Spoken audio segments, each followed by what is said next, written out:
Is fasted cardio superior to fed state cardio when it comes to fat loss? You may have heard that fasted cardio is the best form of cardio because it burns more fat. Now, for those of you who don't like exercising on an empty stomach, the good news is that you don't have to do it fasted in order to successfully lose body fat. So whether you do your cardio after eating or fasted, both approaches to cardio appear to be equally effective for losing weight. So let's start out with a working definition so that all the folks who drink coffee in the mornings can rest easy. Thankfully, you are still fasted. So we can define fasted cardio as doing aerobic-based exercise after waking up from an overnight fast without eating any breakfast or consuming any calorie-containing beverages. Now, comparing this to non-fasted cardio, this would be performing aerobic-based activity after you've eaten food or consumed calorie-containing beverages. So where does this idea come from? You may have seen this concept circulating across many forms of media, and most often it's your favorite fitness influencers making claims that doing fasted cardio burns more fat. So this originates from the idea that when you do cardio in a fasted state, that your body relies more on body fat to fuel the exercise activity, versus when you do cardio in the fed state, your body must therefore rely more on carbohydrate stores to fuel that activity.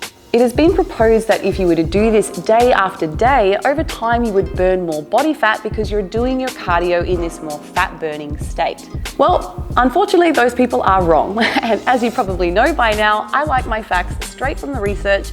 So let's take a look at some of the evidence from several studies that have shown that during low-intensity exercise in the fed state, the amount of circulating fatty-free acids were indeed greater and therefore suggests potential to use more fat as fuel. However, this doesn't mean that more body fat was burned during fasted cardio compared to the non-fasted group. So a study by Trebelsi et al. From 2021 received quite a lot of attention on social media as it appeared to support the notion of fasted cardio being the superior form of cardio. Now, this study included 19 male volunteers where one group were required to perform fasted cardio and the other group were required to perform cardio in a fed state. Now, the authors concluded that the fasted cardio group was superior, as this group lost more total body fat and body weight compared to the fed group. Further, they also reported some other beneficial changes in metabolic parameters that were absent in the fed group. This study, however, had some major limitations. The diets were not controlled for, their exercise sessions were very loosely monitored, and their body composition was measured using only skin fold calipers. So because of these clear limitations, specifically the lack of monitoring regarding the participants' diets, we cannot conclude that based on this one study that fasted cardio is superior to the fed state cardio. Both kinds of cardio are effective despite these flashy claims in the fitness industry. There's actually no conclusive evidence that performing fasted cardio is superior to non-fasted cardio. Now, in a study by Schoenfeld et al. From 2014, where one group of healthy females performed fasted cardio and another group of females performed non-fasted cardio, both groups lost an equal amount of body fat. Furthermore, in another study by Liu et al. From 2022, one group of overweight and obese males performed fasted cardio and the other group performed non-fasted cardio. Both groups saw improvements in body composition and lost body fat. So as you can see, when we look at the majority of the evidence, we can conclude that based on the current body of research, doing cardio in the fasted and non-fasted state are both effective methods to help lose body fat. So what are the benefits of fasted cardio? While doing fasted cardio may not cause you to lose more body fat than the fed state, it does appear to have some other metabolic advantages.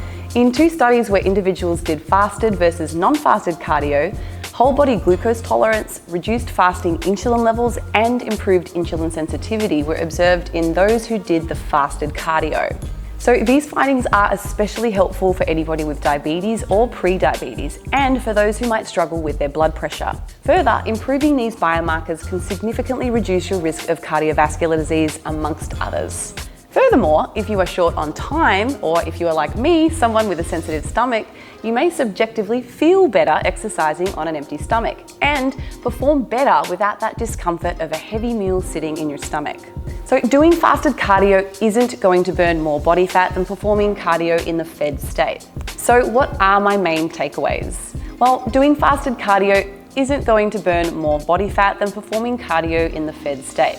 What will lead to greater fat loss is if your cardio creates a calorie deficit.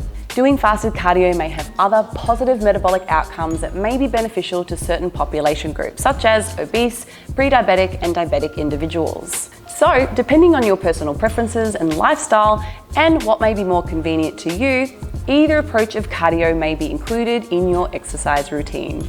Thanks so much for watching, guys. I hope you have enjoyed this video. If you would like more information about coaching, whether it's with myself or my team, all you need to do is head down to the description and you will find links to my website and all our products and services available right there for you. Until next time, I'll see you then.